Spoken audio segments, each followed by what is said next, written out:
Somewhere in Between. It's a song that is kind of at the center of this album I've made, and essentially it's actually about my mother passing. Within that, trying to find a center. The Somewhere in Between, it kind of has a dual meaning for me in the song. So the first meaning is finding a center in the chaos that's happening, but also I've always kind of been looking at my youth and how that's informed me in life. Now, with my mother passing, it's now made me look at the other side of life a lot more. So the Somewhere in Between is both of those.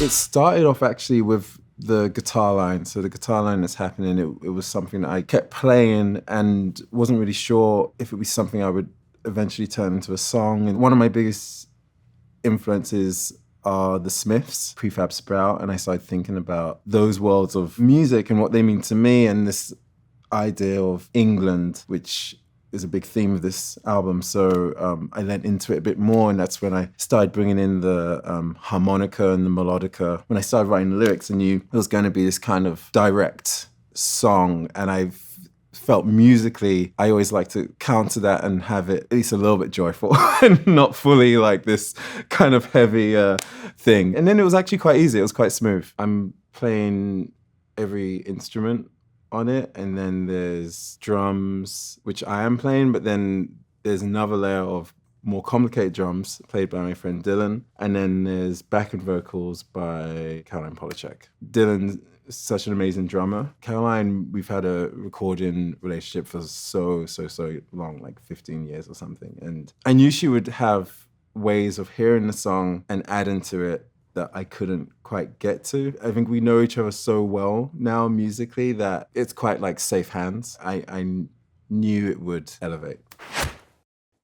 And in the middle of your life, could you have taken some more time? I think a lot about this idea of not just with my mother passing, but with friends that have passed. And I think maybe this is a universal thing, but you'll speak to people who have lost someone and they'll talk about all these things that they wish they'd done. There are regrets or moments that you could have relived or things you could have done differently. It's like, you're always going to think that. And so this idea of in the middle of your life, could you have taken some more time? It's like, there is no more time. Like, the life is the time. And so that is the thing. So I kind of wanted to like set the stage for that. And if it's nothing, like they said, it's somewhere in between. This middle ground of emotion that you can often feel between grief and joy, you know, the idea of, do you mourn the loss of someone or do you celebrate their life? Or people clinging on to their childhood, or are they looking towards building some kind of future? Those dualities interest me. You know, there's no answer, but it's more just kind of looking at these things.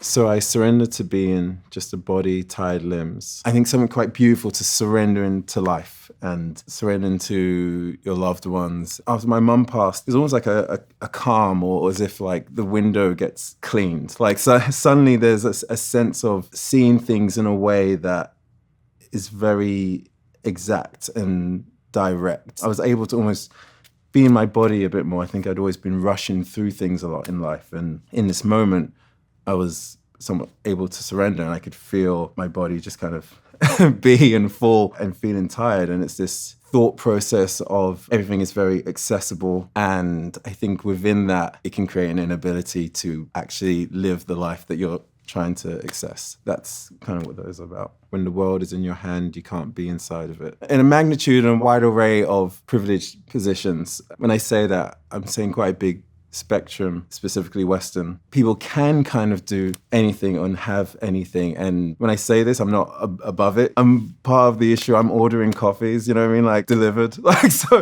this is like a real thing. I just wanted to try in a very simple way, in like 2 lines, just say how it's not really living. It's ease, but it's not necessarily life.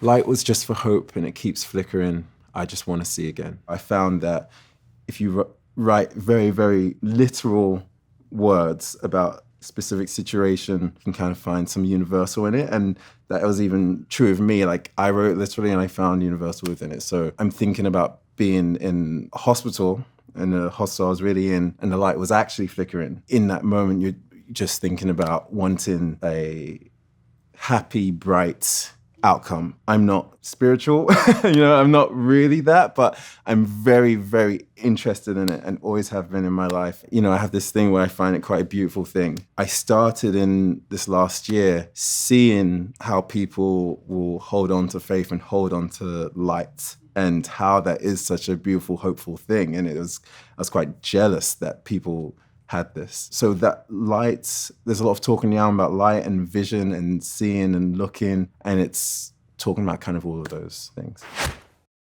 No, I can't pretend to know everything ends. I just want to see again. I just want to see again.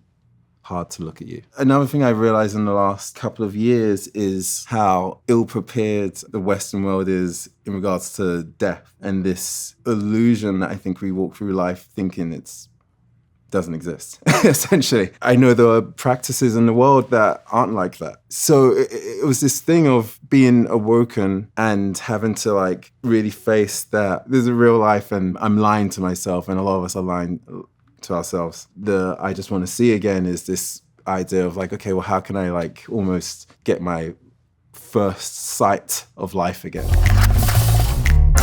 Growing up in Essex, first instrument I learned was cello, so that was my first introduction to music. It was amazing that then it eventually became this root of the album that kind of kept centering the story along the process.